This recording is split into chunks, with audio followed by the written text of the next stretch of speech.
सहकारी काटेवाडीमधून अविनाश पर्वत सुद्धा आपल्या सोबत आहेत। अविनाश, आपण बघतोय की सध्या बारामतीकरांसाठी आजचा हा दिवस अतिशय भावनिक आहे, कारण बारामती सारख्या या शहरामध्ये कधी विचार सुद्धा केला नसेल की पोटनिवडणूक लागेल। अजित पवारांनी अनेक विकास कामं या बारामतीकरांसाठी केलेली आहेत।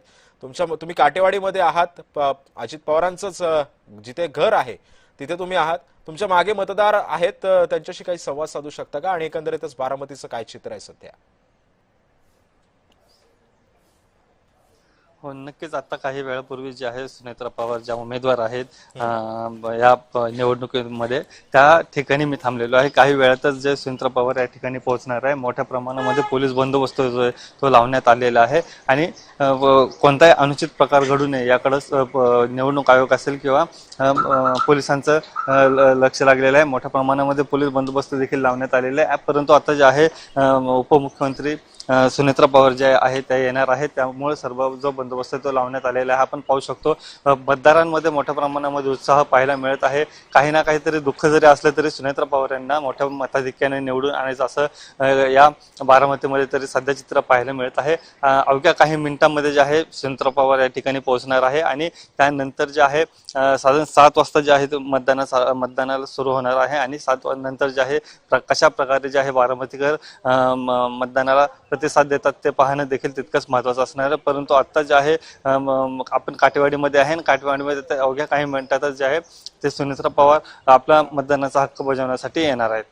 अविनाश, आपण बघतोय की सध्या बारामतीमध्ये आज पोटनिवडणूक लागलेली आहे। मतदारांची सुद्धा आता म्हणजे अतिशय जड अंतःकरणानं ते मतदानासाठी येतात, कारण आतापर्यंत अजित पवारांसाठी मतदान बारामतीकर करत होते, मात्र अजितदादाच आज हयात नाहीयेत आणि आता सुनेत्रा पवारांसाठी आता मतदान करतायत।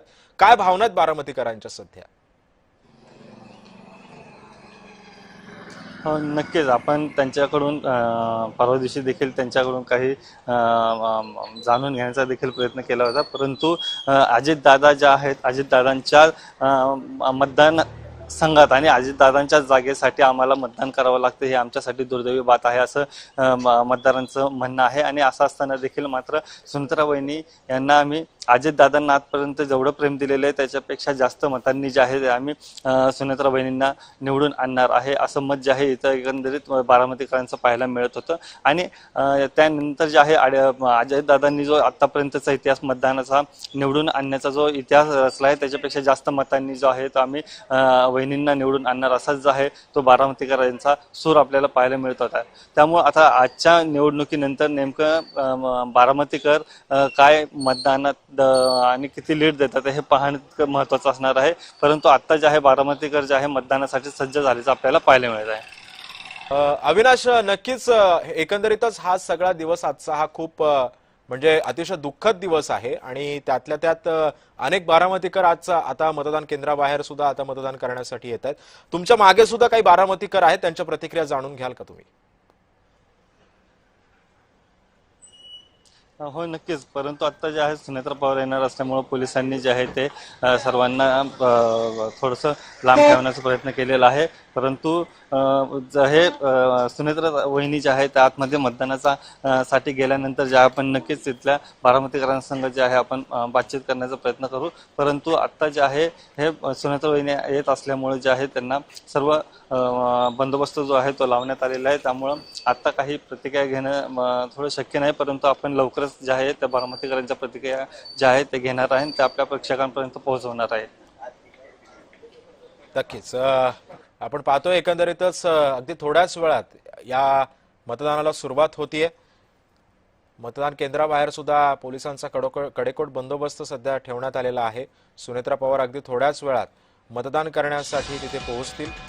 आपण पाहतोय अनेक राष्ट्रवादीचे आमदार नेते हे सुद्धा बारामतीमध्ये सध्या पोहोचलेले आहेत। अनेक पक्षांकडून सुनेत्रा पवारांना पाठिंबा देण्यात आलेला आहे। सकाळी 7 वाजल्यापासून मतदानाला सुरुवात झालेली आहे। काटेवाडीमधली ही दृश्य आहेत। अगदी थोड्याच वेळात सुनेत्रा पवार मतदान करण्यासाठी काटेवाडीच्या मतदान केंद्रावरती पोहोचतील। काटेवाडी तसं अजित पवारांचंच गाव आणि आतापर्यंत अनेकांनी असा विचारही केला नसेल की बारामती सारख्या या शहरामध्ये मतदारसंघामध्ये पोटनिवडणूक लागेल, कारण अजित पवारांचं जाणं हे सर्वांनाच अनाकलनीय होतं। अजून सुद्धा कुणाचाही विश्वास न बसवणारी घटना सध्या राज्यामध्ये घडली।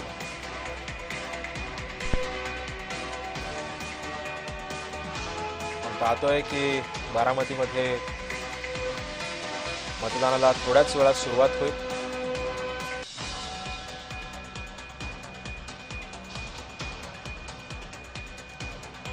आणि या सगळ्या मतदानाचे अपडेट्स आपल्यापर्यंत पोहोचत होते माझे सहकारी अविनाश परबत आणि नवनाथ बोरकर। आपल्या दोघांचेही आभार।